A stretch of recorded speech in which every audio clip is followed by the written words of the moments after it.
Selamat siang anak-anak, berjumpa lagi dengan Ibu Dede pelajaran 7 tentang percakapan dengan Nikodemus.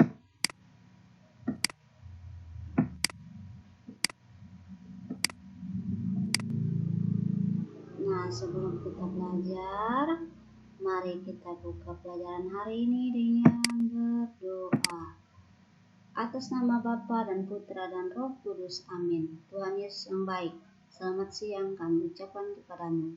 Bimbinglah kami dalam belajar hari ini, agar kami semakin dekat denganmu dan berusaha menjadi anak baik bagi orang tua, keluarga, sahabat, guru, dan orang lain. Amin. Atas nama Bapa dan Putra dan Roh Kudus, amin. Anak-anak tetap jaga kesehatan ya, makanlah yang teratur, perbanyak minum air putih, hindari kerumunan, istirahat yang cukup. Jika keluar rumah, gunakan masker, dan cucilah selalu tangan menggunakan sabun. Masih ingat tentang pelajaran Yohanes Pembaptis? Siapa dia? Yohanes Pembaptis adalah anak Zakaria dan Elizabeth. Pesan yang dibawanya hanya satu, yaitu pertobatan.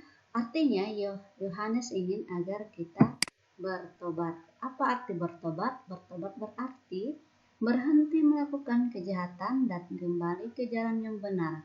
Contoh kejahatan: berbohong, malas, mencuri, tidak mendengarkan nasihat orang tua. Untuk itulah dalam pelajaran kisah Yohanes kita diajak untuk bertobat. Mari kita berhenti melakukan kejahatan agar kita tidak menderita karena akibat kesalahan kita sendiri. Siapakah Nikodemus? Nikodemus adalah seorang pemimpin agama Yahudi sekaligus guru yang rendah hati. Maka ia terbuka hatinya untuk datang mendengarkan Tuhan Yesus karena ingin mendengarkan ajaran-ajarannya. Bagaimana pandangan Nikodemus terhadap Yesus? Nikodemus memandang Yesus sebagai utusan Allah. Anak-anak, suatu malam Nikodemus bercakap-cakap dengan Yesus tentang kerajaan Allah. Jika seseorang mau masuk ke kerajaan Allah, ia harus dilahirkan kembali. Namun Nikodemus tidak mengerti arti dilahirkan kembali dengan bertanya kepada Yesus, bagaimanakah mungkin seseorang dilahirkan kalau sudah tua? Dapatkah ia masuk kembali ke dalam rahim ibunya dan dilahirkan lagi? Apa arti dilahirkan kembali? Dilahirkan kembali artinya berubah dari kebiasaan buruk menjadi baik sesuai dengan perintah Tuhan. Salah satu contoh, malas belajar menjadi rajin belajar, artinya sudah dilahirkan kembali. Orang dilahirkan kembali melalui pembaptisan dalam nama Yesus. Setelah dilahirkan kembali dan menjadi manusia baru, orang harus setia melaksanakan ajaran dan teladan hidup Yesus. Karena itu, tinggalkanlah kebiasaan-kebiasaan burukmu dan hiduplah sebagai manusia baru.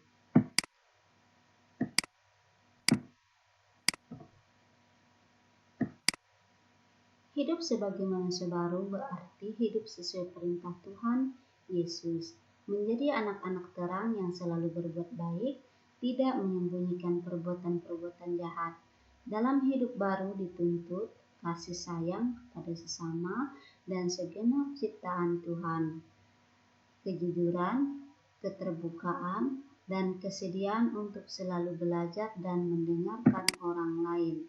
Semoga melalui pelajaran hari ini siswa mampu meneladani Nikodemus, sosok berpengetahuan yang rendah hati, terbuka dan mau mengakui kekurangannya, tidak malu bertanya, siap mengubah cara dan kebiasaan-kebiasaan hidupnya yang lama agar menjadi lebih baik, layak menjadi murid Yesus dan boleh masuk ke dalam kerajaan Allah.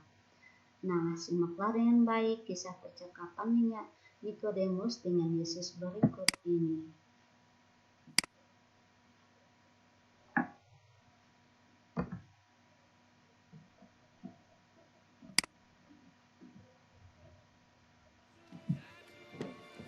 Ada seorang tokoh Yahudi bernama Nikodemus yang merupakan salah satu dari kaum Farisi. Suatu malam ia datang kepada Yesus. Rabi, kami tahu bahwa engkau adalah guru yang diutus oleh Tuhan. Tidak seorang pun dapat membuat keajaiban seperti engkau jika Allah tidak menyertainya. Aku berkata sesungguhnya, tidak seorang pun dapat melihat kerajaan Allah jika tidak dilahirkan kembali. Mana mungkin orang dewasa dapat lahir kembali? Dia tidak mungkin masuk lagi ke rahim ibunya dan dilahirkan kembali. Aku berkata sesungguhnya, tak ada yang bisa masuk kerajaan Allah jika tidak dilahirkan dari air dan roh. Secara jasmani kita dilahirkan orang tua, tapi secara rohani dilahirkan oleh roh.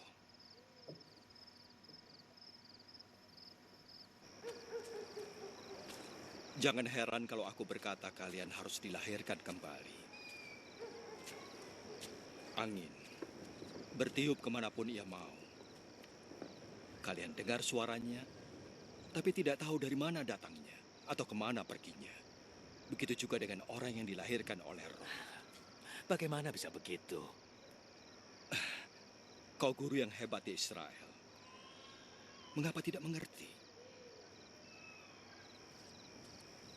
Aku berkata yang sesungguhnya. Kami mengatakan dan bersaksi atas apa yang kami lihat. Tapi tidak ada yang mau menerima kesaksian kami.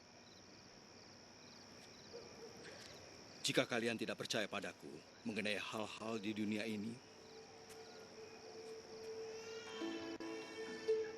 bagaimana kalian bisa percaya jika aku bicara tentang surga?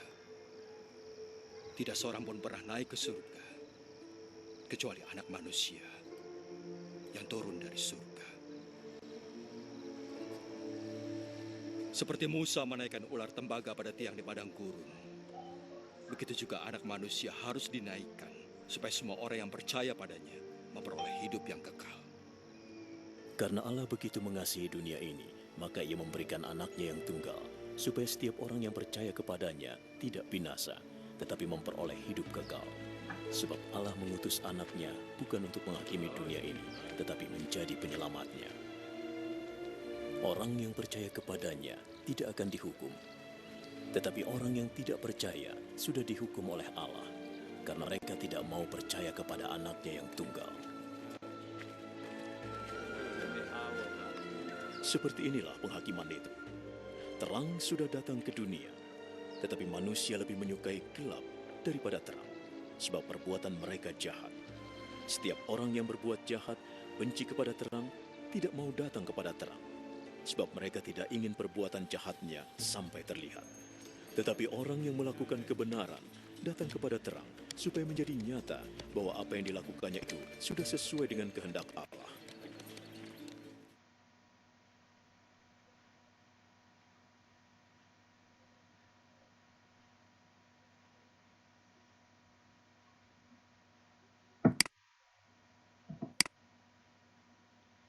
Anak-anak, kisah percakapan dengan Nikodemus dalam Injil Yohanes bab 3 ayat 1-21. Nikodemus adalah seorang pemimpin agama Yahudi sekaligus guru yang rendah hati. Maka ia terbuka hatinya untuk datang mendengarkan Tuhan Yesus karena ingin mengetahui ajaran-ajarannya. Yesus berpesan agar ia siap dilahirkan kembali dalam roh agar bisa masuk ke dalam kerajaan Allah. Tuhan Yesus datang untuk menyelamatkan orang berdosa, maka ia minta semua orang untuk percaya kepadanya. Yesus juga minta Nikodemus dan kita semua untuk mengubah perbuatan kita yang buruk dan jahat menjadi baik dan benar. Nah, anak-anak, untuk lebih memahami pelajaran hari ini, jawablah pertanyaan-pertanyaan berikut ini. 1. Siapakah Nikodemus dan apa pekerjaannya? 2. Apa tugas Tuhan Yesus yang dikatakan kepada Nikodemus? 3. Apa yang diinginkan Tuhan Yesus dari Nikodemus dan juga dari kita? Dan 4. Apa yang bisa kita lakukan atas keinginan Tuhan Yesus? Nah, anak-anak, pelajaran kita hari ini cukup sekian dulu. Dan sebelum kita akhiri pelajaran ini, mari kita tutup dengan doa. Atas nama Bapa dan Putra dan Roh Kudus. Amin. Ya Tuhan Yesus, syukur dan terima kasih kami sampaikan kepadamu. yang telah memberi kami kekuatan untuk memahami ajaran-ajaran-Mu kepada Nikodemus. Jagalah kami agar mampu menuruti perintah-Mu dengan hidup sebagai manusia baru, seperti yang Kau perintahkan kepada Nikodemus. Amin. Atas nama Bapa dan Putra dan Roh Kudus. Amin.